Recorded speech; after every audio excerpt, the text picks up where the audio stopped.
সালাম স্টিল ভোটের গাড়ি নিয়ে ফেনীর দাগনভূঞায় আছেন সহকর্মী মুশফিকুর রহমান। তিনি জানাচ্ছেন সেখানকার ভোটের খবর।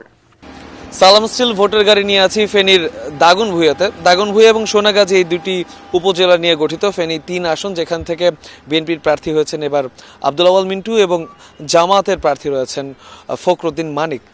তাদের মধ্যেই কিন্তু এই আসনে যারা সাধারণ ভোটার আছে তারা এই ত্রয়োদশ জাতীয় সংসদ নির্বাচনে যে সমীকরণ এবং মেরুকরণ মিলাতে কিন্তু তারা ব্যস্ত। তারা বলেছেন যে এই দুজনের মধ্যে হাড্ডাহাড্ডি লড়াই হবার সম্ভাবনা রয়েছে এবং যেহেতু আগামীকাল ভোর 7টা অবধি প্রচারণার সময়সীমা বেঁধে দেওয়া হয়েছে, সেটাকে শ্রদ্ধা জানিয়ে আমরা দেখেছি যে রাত থেকেই দিনে বেশ প্রচারণার হিড়িক ছিল।